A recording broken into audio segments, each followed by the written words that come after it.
कहानी चौथा पोखर। एक गांव था जिसका नाम था सांझपुर।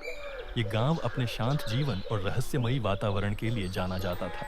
गांव के किनारे 3 बड़े पोखर थे। पहला मंदिर के पास, दूसरा बाजार की ओर और तीसरा जंगल के किनारे। लेकिन गांव वाले हमेशा चौथे पोखर का जिक्र करने से कतराते थे।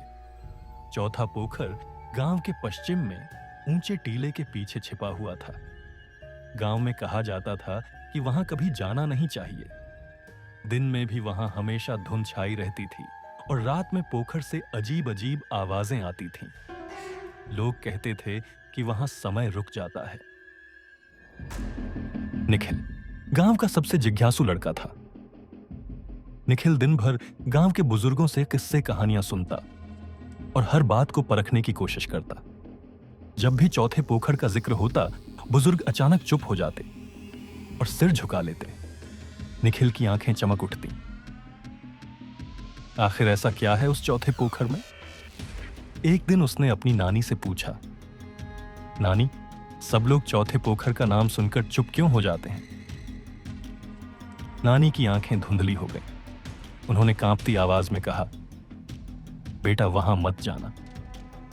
वहां इंसान फंस जाता है। वहां हर चीज रुक जाती है। वहां रात कभी खत्म नहीं होती। निखिल हंस पड़ा। रात कभी खत्म नहीं होती, ये कैसे हो सकता है नानी? नानी ने बस गहरी सांस ली और दूसरी कहानी छेड़ दी। लेकिन निखिल के मन में अब एक ही बात घूम रही थी, चौथा पोखर। उस रात आसमान पर घने बादल थे। हवा में एक अजीब सी नमी थी। गांव में हर घर के दरवाजे बंद थे। लेकिन निखिल की आंखों से नींद गायब थी। उसके मन में वही चौथे पोखर की छवि बार बार उभर रही थी। आखिरकार उसने फैसला किया। वह धीरे से उठा, दरवाजा खोला और अंधेरी रात में बाहर निकल गया। उसकी परछाई गांव की कच्ची सड़कों पर डगमगाती हुई आगे बढ़ी। वह पहले मंदिर वाले पोखर के पास से गुजरा। वहां पानी शांत था। फिर बाजार वाले पोखर के पास से, वहां चांद की हल्की परछाई चमक रही थी। तीसरे पोखर के किनारे हवा हल्की सी बह रही थी। और फिर वह पहुंचा उस टीले के पास जिसके पीछे था चौथा पोखर। टीला पार करते ही उसके सामने घना कोहरा छा गया। सब कुछ धुंध में डूब गया। अचानक उसे लगा कि हवा रुक गई है। पेड़ पौधों की आवाजें थम गईं। उसके कानों में बस एक धीमी फुसफुसाहट गूंजी, तुम आ गए, बहुत देर से इंतजार था। निखिल का दिल धड़क उठा। उसने कांपते कदमों से आगे बढ़कर देखा। सामने चौथा पोखर था। उसका पानी बिल्कुल काला था, जैसे किसी गहरी खाई का दरवाजा हो। पोखर के बीचों बीच हल्की सी नीली रोशनी चमक रही थी। निखिल मंत्रमुग्ध होकर पानी की तरफ झुका। तभी पानी से ठंडी हवा का झोंका निकला और उसके चेहरे को छू गया। उसके शरीर में सिहरन दौड़ गई। अचानक पोखर से आवाज आई, यहां समय रुकता है और तुम्हें हमेशा के लिए अपने पास रख लेता है।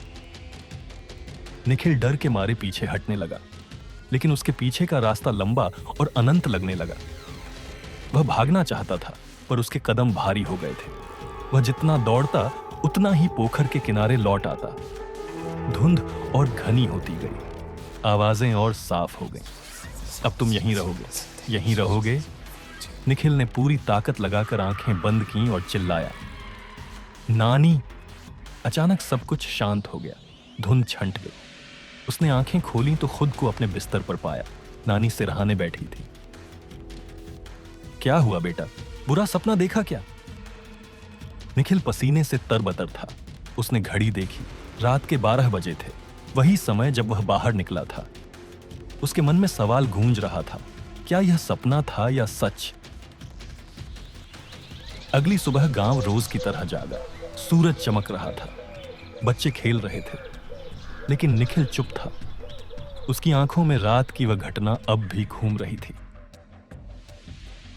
शाम को जब वह खेलते खेलते गांव के किनारे पहुंचा, फिर वही धुंध देखी और उसी धुंध से वही आवाज आई,